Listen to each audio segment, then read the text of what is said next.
कुछ बातें मैं भी रखना चाहूंगा। देखो, अभी तक के पूर्व वक्ताओं ने बहुत अच्छी अच्छी और प्रेरणादायक बात, मातृशक्ति के रूप में विराजमान यहाँ बहुत कम संख्या में, लेकिन मैं ये कहना चाहता हूं बच्चे की प्रथम गुरु माँ होती है। अभी भाई सुनीता के मुंह से हम सुन रहे थे कि माँ ने कितनी बड़ी प्रेरणा, यानी प्रथम गुरु माँ है। और हम जब बच्चे को देखते हैं कि वो घर में कब आता है, कब जाता है, क्या उसके संस्कार है, केवल शिक्षा ही सब कुछ नहीं है, संस्कार बहुत महत्वपूर्ण चीज है। ये सारी चीजें न मैं ये मत मानना कि मैं ये बोल रहा हूं, वक्ता बोलते हैं चल जाते हैं, मैं इन चीजों को प्रैक्टिकल के रूप में धारण करता हूं। क्यों करता हूं कि हर चीज को एक चुनौती के रूप में लेता हूं। किस रूप में? कि आप अच्छा होंगे तो आपके बच्चे अच्छे होंगे। मैं क्या हूं महत्वपूर्ण ये नहीं कि मैं क्या हूं, ये मैंने नहीं कमाया, मैं इस मंच पर खड़ा हूं क्योंकि मेरे माँ बाप ने मुझे इस लायक बनाया। ये मेरी सफलता तब बनी जाएगी जब मेरे बच्चे सफल होंगे। क्यों? क्योंकि मैं उनको क्या संस्कार दूंगा, क्या हर एक चीज में पॉजिटिविटी ढूंढो, सकारात्मकता। एक छोटा सा उदाहरण देता हूं। मैंने एक प्रोग्राम 4 महीने का अल्प समय हुआ है, 26 जनवरी को वार्षिक उत्सव करवाया था। तो मैंने कहा भाई अपने गांव में बुलाते हैं, लगभग 300-400 लोग आएंगे। तो गुरुजी यहाँ अभी ओम जी खड़े, मेरे मुंह हम देखे 300-400, आज तक 30-40 को आए, 300-400 आएगी। तो देखो, प्रयास तो अपने कर सकते हैं, मेहनत करने में सफलता और असफलता कुछ भी नहीं है।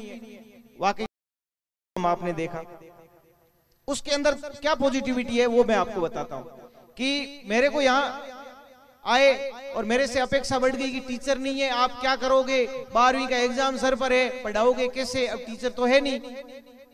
मैंने कहा लो भाई ये तो एक, और मैं अपनी इच्छा से नहीं आया, मैं वहां ठीक था, लेकिन गांव वालों ने कहा, अब उनको मैं ना नहीं कर सका। मैंने किसी के आगे एप्लीकेशन नहीं लगाई सेवा में, श्रीमान मुझे बुला सर किया जाए। साहब का निवेदन था, निवेदन क्या, मैं तुम आदेश ही मानूंगा। भाई बाहर तुम क्या कर रहे हो, जब आप गांव में नहीं कर सकते तो बाहर क्या कर रहे हो, जंगल में मोर नाचा किसने देखा। तो मैंने कहा करने का जो सर्वश्रेष्ठ समय मैं यहाँ करके दिखाऊंगा। तो मैंने युवाओं से आग्रह किया, ये जिनको अभी तक अपने 7 दिनों से कोस रहे हैं नशा नशा नशा नशा, ठीक है आपकी बात सही है, हो सकता है गलत संगत में, लेकिन मैंने पॉजिटिविटी क्या ढूंढी। मैंने इनको आग्रह किया कि मेरे को एक टीवी चाहिए। मेरी मांग एक टीवी तक थी और मेरी उम्मीद थी 20-25 हजार रुपए। वहां पर इन्होंने 30 हजार रुपए तो हाथों हाथ घोषणा कर दी, ठीक है, सिर्फ घोषणा। इतने में नकारात्मकता का प्रतिबिंब, घोषणा ही करी है, दिन बजे पीजी। मेरा मतलब दिल बैठ गया कि ये इस प्रकार से कह रहे हैं। लेकिन केवल 5 दिनों में जिस 30 हजार की मैं अपेक्षा कर रहा था, वो 1,25,000 नगद गिनाए। ये वही युवा है जिनको आप और हम कोसते हैं।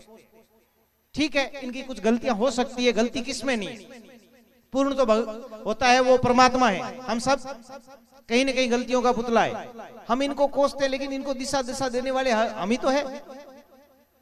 यदि इनको सही दिशा या गलत दिशा इनको यही समझाएं।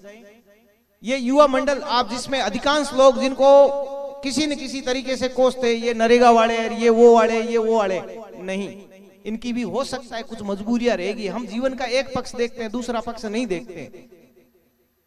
इन्होंने ये कह दिया गुरुजी और क्या चाहिए। मैंने कहा भाई 2 टीवी दे दी, सीसीटीवी कैमरा लगा दो। मेरे को किसी से गुरुजनों को कहना नहीं पड़े कि कब आना है कब जाना है, आप गांव वाले देखोगे अपने आप। तो एक तरफ साथी कह रहे कि तू तुम्हारा पग बंद है, देखो कुछ कड़वे घूंट पीने पड़ेंगे। मैं कोई डिसीजन ले रहा हूं तो सबसे पहले मुझे दिखाना पड़ेगा। मैं एग्जैक्ट 9:45 या 9:50 पर स्कूल में एंटर होऊंगा तो मेरे साथी मेरे बाद आएंगे। 6 सीटें ही हैं, एक गुरुजी डेपुटेशन पर है, 6 ही मास्टर है पढ़ाने वाले, 12 कक्षाएं, 17 स्कूल है, चुनौती भरा काम है। लेकिन आपको बता दूं 10वीं क्लास की जो अभी क्लास चल रही है, प्रत्येक क्लास में 3-3 मास्टर एक सब्जेक्ट के, जहां से भी लाना पड़े लाया। रविवार को पिछले 2 महीने से कंटिन्यू आप देख रहे होंगे, रविवार को भी स्कूलें लगती है। गवर्नमेंट में शायद आपको कम ही उदाहरण देखने को मिलेंगे। मैं नहीं कह रहा हूं कि मैं 100% रिजल्ट दूंगा, मैं कह रहा हूं रिजल्ट गुणात्मक दूंगा। जो भी बच्चे हैं होशियार है, होनहार है, उनको ठोक बजा करके आपको सामने प्रस्तुत किया जाएगा। इस कारण से कल साहब का आदेश था कि भाई कितने दिन हो गए कथा में नहीं आया, साहब मैं एक दिन आया, उस दिन आप मौजूद नहीं थे। कल मेरे बोर्ड की ट्रेनिंग थी और आज का ये कार्यक्रम है, बीच बीच में परीक्षा। अब परीक्षा हमारे लिए बहुत ही चुनौतीपूर्ण कार्य होता है, तो मैंने साहब के इस आदेश को स्वीकार किया। दूसरी महत्वपूर्ण बात है संस्कार। संस्कार बहुत बड़ी चीज है। आप अपने से बड़े, ये जो सफेद पगड़ी वाले ये चलती फिरती लाइब्रेरी है, हो सकता है ये पढ़े लिखे हुए नहीं है, लेकिन इनके पास अनुभव का वो खजाना है जो हमारे पास नहीं है। आप इनसे क्या ले सकते हो? आप इनके चरण वंदना करके और आशीर्वाद ले सकते हो, और इनके आशीर्वाद से सब कुछ फलीभूत होगा। जो धारणा आपने कर रखी है वो इनकी। हम कहां जा रहे हैं, क्या कर रहे हैं, छोटी छोटी बातों पर मन मुटाव, किसी का मुंह इधर किसी का मुंह इधर, इस चीजों के लिए एक विस्तृत, ये ऐसे नहीं कह रहा हूं। इंजीनियर सोमराज आज यहां नहीं है, आईएएस, उनसे एक दो बार चर्चा हुई, उन्होंने कहा गांव के लिए कुछ किया जाए। गांव के जो अलग अलग फील्ड के क्षेत्र के लोग हैं, मैं आर्ट्स का विद्यार्थी हूँ, शिक्षा का विद्यार्थी, तो मुझे केवल उतना ही नहीं आता।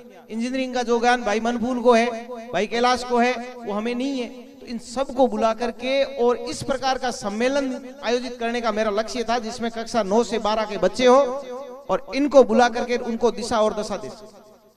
आगामी ये कार्यक्रम संक्षिप्त रह गया। आगामी वर्ष जो शैक्षणिक वर्ष होगा उसमें गवर्नमेंट स्कूल में मैं हर महीने में इस प्रकार का एक सेमिनार रखवाऊंगा, जिसमें अपने गांव की, बाहर के बुलाते तो इनको लगता है कि ये तो पता नहीं कहां कहां से, इनको लगे इसी मिट्टी में जाया जन्मा, आईएएस भी बन सकता है, इसी में डॉक्टर भी बन सकता है, भरमार है। कौन सा क्षेत्र लोगे आप जहां फूलासर का आदमी परचम नहीं रह रहा? चाहे नेगेटिव ले लो चाहे पॉजिटिव ले लो, राजनीति में, समाज में बात की जाए, दोनों धुरंधर यहीं से। और मजाक मजाक में दूसरे वाले कहते हैं कि कोलायत की मिनी राजधानी है फूलासर राजनीति में। इंजीनियरिंग के क्षेत्र में मनफूल, मैं जयपुर से देख रहा हूं, मैं जयपुर जब कोचिंग ले रहा था तो उन्होंने मेरी बहुत हेल्प की थी, ठीक है। इसके साथ डॉक्टर, पहले तो डॉक्टर एक ही, मुश्किल से नाम एक ही मिलता था, अब तो अंगुलियां कम पड़ जाएगी गिनने के लिए।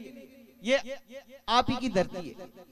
ये सोनू इसी सोना चिल्ड्रन स्कूल में पढ़ी हुई है, कहीं वो अभी सेम टू सेम, दान जी ने गेट भी नहीं लगवाया, अभी सेम कंडीशन में ही है। तो कहने का उद्देश्य यह है कि इसी जमीन पर यहीं से आसमान की सैर की जाएगी, जब तक आपकी आंखें खुली होनी चाहिए, सपने आपके अपने होने चाहिए, बंद आंखों वाले सपने नहीं। सपने क्या होते हैं? बंद आंखों वाले नहीं, सपने ऐसे होते हैं जो आपकी नींद उड़ा दे। ये युवा, इनके हम मार्गदर्शन से बहुत कुछ विचार रखना चाहता था कि जैसे ये चौराहे पर बैठे, कह रहे हैं ये चौराहे पर क्यों बैठे, जगह नहीं है, क्यों? इनका गांव में हो सकता है काम काज है। तो मेरा इनसे निवेदन है कि गांव में कहीं भी सार्वजनिक जगह है, वहां पर एक पार्क बना दिया जाए, वहां पर चर्चा करने, परिचर्चा करने के लिए किसी प्रकार से गांव में होली दीपावली किसी भी कार्यक्रम की सामूहिक चर्चा हो, जिसमें सर्व समाज आकर के और चर्चा में भाग ले। तो बहुत सारी जगह हम ऐसा कर सकते हैं। हम स्कूल का उपयोग कर सकते हैं, स्कूल सबके लिए, जिससे ये लाभान्वित होंगे। इतने लोग बैठे, आप अपने बच्चों को, युवा बैठे जो कुछ अभिभावक के रूप में भी है, आप अपने बच्चों को अपने पास शाम को बिठाइए, अपने दादा दादी के पास बिठाइए। सुबह जब वो रवाना होते हैं तो उनसे आशीर्वाद दीजिए, फिर उनका रंग देखिए, उनकी सफलता देखिए। आज ये एक चलन पड़ रहा है कि साहब ने किसी को कह दिया तो हम उल्टा ओढ़वा दे देते हैं, कोई भी, कि मारे छोरे ने कुकर गए हो। अरे अपने अभिभावक है, अपने माई थे, आपको तो ये होना चाहिए साहब ने ओढ़वा दिया इसका मतलब गलत तू है, हम तो उसका सपोर्ट लेके जाते हैं, ठीक है। आज तो साहब ने, आजकल तो इन्होंने कहना ही छोड़ दिया, कहते ही नहीं है।